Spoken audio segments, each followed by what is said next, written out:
This call is now being recorded.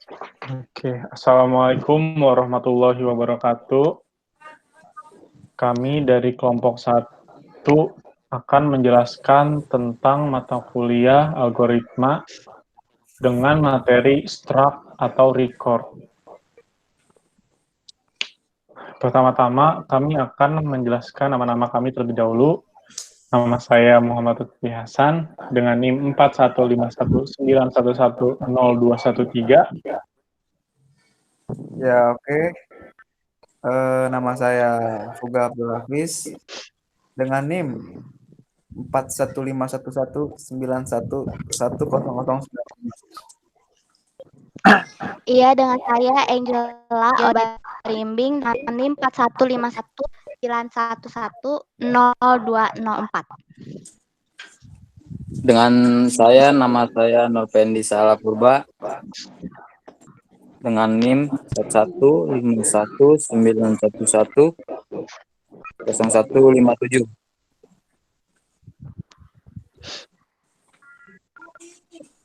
Panji dengan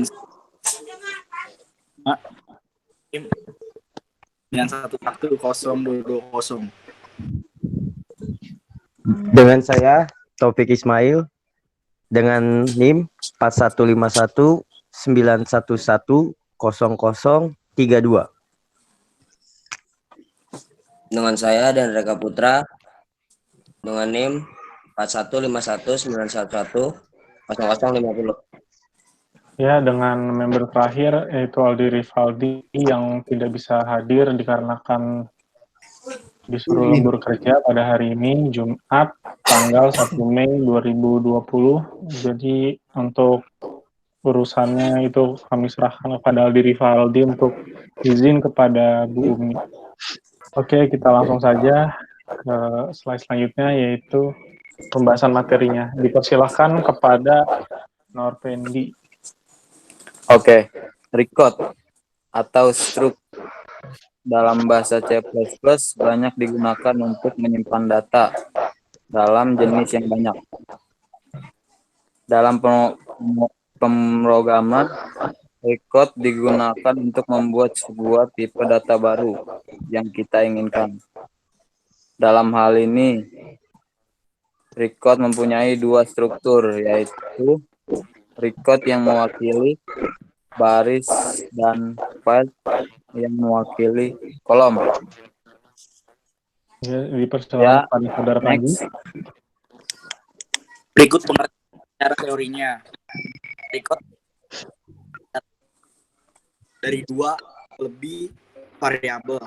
Dalam database sebuah record akan mewakili sebuah baris atau sedangkan variabel adalah merupakan kolom dasar definisi di dalam pemrograman C++ adalah sebagai Ya, itulah definisi dari pengertian record secara teori. Dan selanjutnya ini adalah contohnya, yaitu bentuk codingan untuk si struct tersebut. Di sini kita bisa lihat, yang pertama kita harus menuliskan struct, kemudian habis itu kita tulis nama tipenya, bisa bebas, itu yang akan nanti kita panggil untuk disebutkan isi dari struct tersebut. Lalu kita kurung awal buka dan kita isi tipe datanya. Tipe datanya itu bisa integer, bisa float, bisa char, dan lain-lain. Dan selanjutnya itu kita menuliskan variabelnya. Variabel ini sangat penting, dan habis itu kita nuliskan range-nya. Jadi berapa range yang dapat kita isi pada variabel tersebut. Dan di sini kita bisa mengisi lebih dari satu variabel dalam struct ini. Dan habis itu kita tulis kurung kawal tutup dan titik koma untuk mengakhiri si struct tersebut. Selanjutnya dipersilahkan. Oke, selanjutnya adalah contoh dalam program. Struct nilai mahasiswa, lalu buka kurung awal, char, NIM, minimal maksimal 11 karakter, tutup kurung awal, bulat hadir, tugas, kuis, UTS, UAS, titik koma, lalu tutup kurung awal, tutup kurung awal, titik koma. Atau nama variabel dapat dipisah dari deklarasi tipe recordnya, di mana nama variabel bisa lebih dari satu, seperti saat kita mendeklarasikan pada fungsi main. Perhatikan contoh berikut. Type def struct, buka kurung awal, type file 1, name file 1, titik koma, type file 2, name file 2, titik koma, lalu dari sini ke type file dn, dan ke name file dn, titik koma, lalu di situ tutup kurung rawa, name type struct, titik koma, name type struct, nama variabel, titik koma. Oke, itu dari contoh dalam programnya. Dan selanjutnya ada definisi struct atau record yang akan dibawakan oleh Angel. Definisi struct atau record dengan menggunakan array. Struct atau record adalah kumpulan data yang memiliki data yang berbeda. Struct yaitu pengelompokan dari variabel-variabel atau sejumlah data dengan tipe yang berlainan, yang bernaung dalam satu nama yang sama. Struktur biasa digunakan untuk mengelompokkan beberapa informasi yang berkaitan dengan sebuah kesatuan, atau biasanya disebut dengan record. Struct of array, struct di dalamnya berisikan variabel data tipe data array. Ya, di sini saya akan sedikit menambahkan sebenarnya struct ini itu seperti kita untuk mempersimpel beberapa variabel menjadi satu. Jadi kita tinggal panggil si nama struct-nya itu saja, lalu kita tulis titik dan variabel yang akan kita pilih tersebut untuk kita input atau untuk kita keluarkan. Ya, dan selanjutnya ada contoh deklarasi lagi dari yang akan dibawakan oleh dipersilahkan.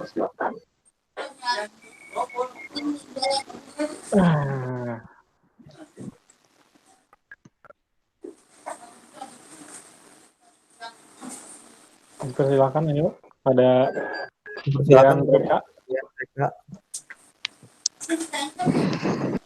Mohon maaf, Dean itu di mute. Pada Dean. Pada Dean. Mik Dean. Panggilan untuk Dean. Oh iya belum on cu, mic-nya cu, gue udah ngomong. Astagfirullahaladzim. Ya, silakan Dean. Contoh deklarasi, struk data, buka kurung awal, char nama, char alamat, tutup kurung awal. Kalau array of struct, sebuah array yang setiap data elemennya bertipe struct. Umumnya dipakai untuk menyimpan objek data yang terstruktur. Misal, data mahasiswa, karyawan, buku, barang, dan sebagainya. Contoh deklarasinya, type def, struct, buka awal, char nama, char alamat, kurung tutup awal, kurung tutup, mahasiswa data minimal 100. Ya, di sini saya akan menjelaskan lagi. Tadi maksudnya char nama dan ada 20 itu adalah untuk range maksimal yang akan tampung pada variabel nama. Dan untuk yang 100 itu ada karakter maksimal yang bisa kita tampung dalam variabel alamat. Oke, selanjutnya kepada Fuga dipersilahkan. Oke, di sini saya akan menjelaskan tentang nested struct. Jadi adalah terbentuk dari struct lain. Di dalam sebuah struct dapat dimungkinkan dapat sebuah struct lagi. Jadi nested ini sama aja dengan kayak nested loop. Nah, inilah contohnya. Per tanggal, in hari, in bulan, in tahun, karyawan, char min, char nama, struct tanggal masuk, float gaji. Ya, ini adalah contoh dari nested struct atau struct di dalam struct yang terbentuk dari struct lain. Dan ini seperti contoh yang bisa kita lihat, yaitu ada struct tanggal, integer hari, integer bulan, integer tahun, dan struct karyawan untuk char NIP dengan range maksimal 10, char nama dan maksimal 20, struct tanggal masuk gaji. Jadi kita bisa memanggil si struct tanggal itu ada dalam struct karyawan. Dan berikut akan kami lihat untuk contoh program yang sudah kami buat, yaitu program struct mahasiswa untuk mendata nama mahasiswa beserta dengan IPK-nya. Di sini kita coba jalankan dulu ya. Di sini kita memakai 3 library, IOStream, String, dan Conny. Kita coba jalankan. Di sini kita diminta untuk memasukkan NIM, misalnya dengan NIM saya 41519110213. Kita enter, lalu kita diminta memasukkan namanya Hasan, dan kita enter untuk jurusan Teknik Informatika tahun PI dengan IPK misalnya 3,5. Nah, data tersebut akan bisa muncul lagi dalam data mahasiswa sesuai dengan yang ada di codingan, yaitu di sini kita dapat memanggil mahasiswa titik NIM. Nah, di sini saya akan menjelaskan juga untuk dari programnya ini. Pertama, stack include IOStream itu adalah untuk input-output yang kita pakai, yaitu cout dan cin. Dan untuk yang library kedua, include string itu untuk si tipe data variable string ini. Dan untuk include Konya.h itu bisa untuk interface atau si gauge ini untuk menahan si codingan tersebut agar tidak langsung tertutup. Kita sudah selesai mengisinya. Dan di bawah ini ada std, lalu ada, nah ini dia struct-nya. Sini kita menemukan struct dengan nama tipenya mahasiswa, lalu kita kalau buka, kita tuliskan string NIM, ya berarti untuk mendeklarasikan variabel NIM sebagai string, dan yang kedua string nama untuk mendeklarasikan variabel nama sebagai string, dan yang ketiga variabel jurusan mendeklarasikan sebagai tipe data string juga, dan yang terakhir mendeklarasikan variabel IPK sebagai float. Lalu kita scroll tutup dan titik koma. Lalu kita masuk ke bawahnya, yaitu si void main atau fungsi main-nya. Dalam yang pertama kita panggil fungsi dalam fungsi main itu adalah kita mendeklarasikan si struct mahasiswa tersebut sebagai mahasiswa. Jadi untuk lebih simpelnya lagi kita panggil seperti ini. Jadi fungsinya ini itu untuk mempersingkat dari si variabel mahasiswa ini menjadi MHS. Lalu di sini kita untuk outputan yang seperti tadi kita lihat ini, yaitu kita diminta untuk memasukkan NIM. Nah, si NIM ini akan untuk backslash ini adalah penjarakan paragraf antara ini, dan untuk si yang kita tulis ini sudah itu akan dimasuk dalam string mahasiswa NIM yang berarti ada di sini. Dan selanjutnya kita diminta memasukkan nama, dan sama ini backslash ini untuk juga biar rapat intinya sih kalau dalam output ini. Lalu kita memasukkan input nama itu ke dalam string mahasiswa nama ya, yang string nama ini. Lalu kita diminta jurusan di sini saya menuliskan PI atau Teknik Informatika. Lalu kita akan masukkan ke dalam inputan variabel mahasiswa MHS.jurusan yang masuk ke jurusan string. Yang keempat ada IPK. IPK di sini sama juga kita ada backslash untuk mengasih jarak agar terlihat bagus, dan untuk IPK yang tadi kita input 3,5 itu akan masuk ke dalam sin MHS.IPK yang berarti tipe. Jadi tipe data float ini bisa menampung untuk data yang pecahan atau koma-koma. Kalau misalnya kita tidak menggunakan float tapi menggunakan integer, itu tidak akan dapat menampung 3 koma 5 tersebut. Dan selanjutnya setelah kita input semua itu, di bawahnya kita panggil lagi cout. \n itu berguna untuk memberi jarak. Ini jarak ini sebanyak 3 kali kan \n ya. Lalu data mahasiswa. Lalu ada batas lagi dengan seperti ini. Dan di bawahnya baru kita panggil ini dengan variabel yang tadi h.name itu akan kita panggil, dan apa yang kita input tadi di atas bisa keluar di bawah ini. Dan untuk yang nama kita panggil mhs.nama sama seperti yang tadi kita input. Dan untuk jurusan juga sama, tadi kita input TI dan yang keluar di bawahnya juga TI. Dan untuk IPK sama, itu cout juga IPK, dan kita menggunakan mhs.ipk. Dan fungsi handle, ya untuk handle masing-masing ini sama seperti \n pada ini, cuma ini dalam bentuk codingan, bukan dalam bentuk di dalam tulisan. Jadi fungsinya handle itu sama untuk memberi jarak, untuk memulai codingan pada garis baru. Oke, ada baris baru, dan setelah itu ada terakhir, ada gauge, yaitu tadi yang seperti pertama saya sudah sampaikan, adalah untuk menahan codingan sebelum akhirnya tertutup setelah kita jalankan. Dan yang terakhir, kolom kerawal tutup.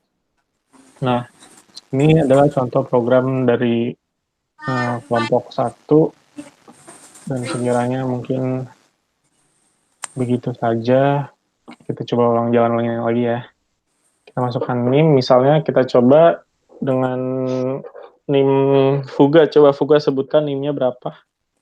4151 151 9 095. 095. Ini saya coba biar ada perbedaannya ya. 095 aja atau gimana? 0095. 0095. Ya. Dengan nama Fuga. Jurusan misalnya kita ganti jadi SI dengan IPK misalnya 3,7, atau kita sebenarnya isi 3 aja gitu misalnya. Ini kita bisa masukkan 3 aja dan kita enter. Nah, maka data mahasiswa juga sesuai dengan apa yang kita masukkan tadi, itu 4151910095 dengan nama Fuga, jurusan SI dan IPK 3. Jadi float itu tidak harus bilangan pecahan atau koma, bisa juga dengan bilangan bulat. Jika sebenarnya tergantung inputannya sih. Oke, kita lanjut lagi dalam slide. Dan oke, sekian dan terima kasih dari kelompok 1. Kurang lebihnya mohon maaf. Sekian. Wassalamualaikum warahmatullahi wabarakatuh. Assalamualaikum warahmatullahi wabarakatuh. Waalaikumsalam.